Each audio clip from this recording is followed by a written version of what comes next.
Hi everyone! So it's time for another My 5 monthly favorites, and let's just jump right into it. So the product I want to talk about this month are reusable makeup pads.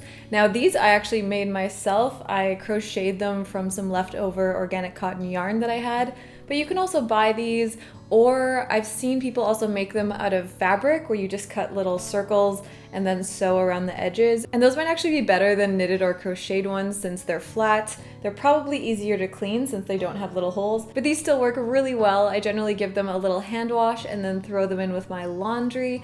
And you use them exactly like you would a little cotton pad, where you can use them to take off your makeup, to clean your face. And because they're reusable, they not only cut down on the disposable pads, but also the plastic packaging.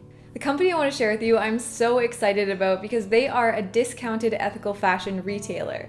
They're called LoveJustly, and basically what they do is they buy overstock and past season clothes from ethical brands and then resell them at a discounted price. The same way that a TJ or a TK Maxx works in Canada. There's Winners who does that. And this is perfect for the ethical brands because they don't have to worry about having sales and having excess stock. They can sell it and then focus on their new season. And it's wonderful for customers because you can buy from these ethical brands at a discounted price, because I know that price is a huge barrier when it comes to shopping from sustainable and ethical brands. They are always going to be more expensive, but having companies like LoveJustly not only helps those brands, but it makes it much more accessible to consumers. And this is so exciting to me because it not only allows more people to buy from ethical and sustainable brands, but it shows that ethical and sustainable fashion is growing. Because if there are a lot of brands, then business models like this pop up and have a place within the industry.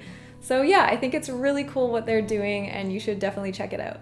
The next thing I want to share with you is a podcast I've really been enjoying. It's called Sustainababble, and they talk a lot about different kinds of environmental issues. They talk a lot about current events and what's happening, especially now. They focus a lot on what Trump is doing in regards to environmental policies and what's happening, but they are based in the UK, so some of their stuff does focus more on what's going on in the UK, but I really enjoy listening to them chat. They cover a variety of topics, but they unfortunately haven't talked about sustainable fashion, at least not in an episode that I've heard. They're really funny to listen to and definitely spark some good discussions and things to think about.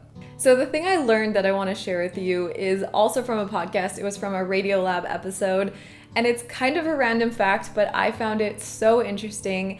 And basically they talked about how trees are connected to each other, and not only connected to each other, but that they share resources with each other. So when we think about plants and animals, I guess at least in school I was taught that, trees try to push each other out and grow as big as they can and spread out their leaves so they can get as much sunlight as possible, and it's all about competition.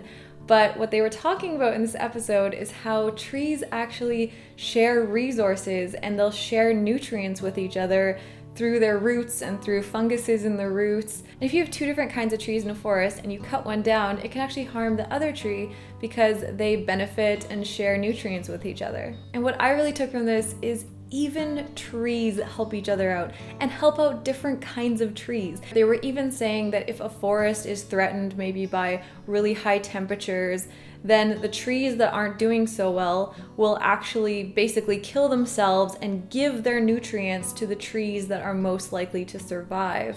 And that is crazy to me. I just thought that that was a really interesting thing and something that I was not at all aware of, because I definitely thought that, plants and animals, it's all just about competition, but even they can help each other out. And I know that that is weirdly personifying trees, but I found it inspiring.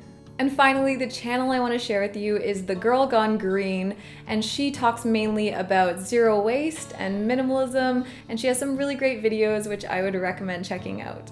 So I hope you enjoyed this video. When this video goes up, I'm actually in Amsterdam, and if you're interested in seeing what I'm up to there, you can follow me on Instagram. I'm hopefully going to be posting some photos and Instagram stories.